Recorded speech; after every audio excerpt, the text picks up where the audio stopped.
Жамбыл Жабаев. Туған жері Жамбыл облысындағы Жамбыл тауының етегі. Топырақ бұйырған жері Алматы облысының Ұзынағаш елді мекені.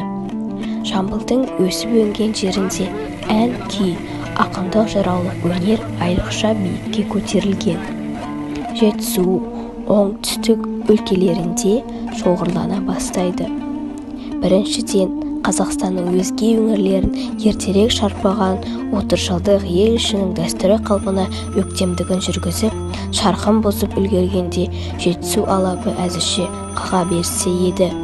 Екіншіден, бұл өңірдің ертеден тамырынан тереңге жайған өнерпаздық дәстүрі шын мәнінде 19 ғасырдан бастап жерге айрықша биік өреге көтеріліп келеді. Осындай өнер бесігінде тербеле өскен Жамбылдың ақындықтарын жас кезінен ақ таныла бастаған. Ол боз бала шағының өзінде ақ өскен ортасынан ән мен жырға кенелтіп, тіптен көршілес қырғыз еліне де даңқы жайылып үлгерген. Осы кезде өрттей жалындап, жұрт аузына іліккен жас Жамбылдың Жетісудың дүлдүл ақыны Сүйінбайға жолығып, құнына дан қойып бастағасын алады. Жамбыл Жабаев өлеңдерінің бірі «Балалар». Балалар, аманбысың шырақтарым, майысып көлге біткен құрақтарым. Жүрмесем есендесіп тұра алмаймын, ішінен асып кетсе бір аптаным. Саламатсыздар, мен атым Базарбек Бексұлтан. Мен 7-ші сыныбында оқимын. Мен Жамбыл Жабаев туралы айтамын.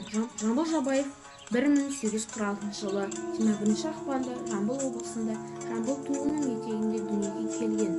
Ол жүздің шапырашты тайпасының өкілінен шыққан. Бала Жамбылдың өлеңге, ақындыққа қызығушылығы ерте оянған. Өзінің айтуынша 13 жастан бастап ақын болуға бел байлайды. Оның ақындық атын шығарған тұңғыш өлеңі «Шағым» деп аталады.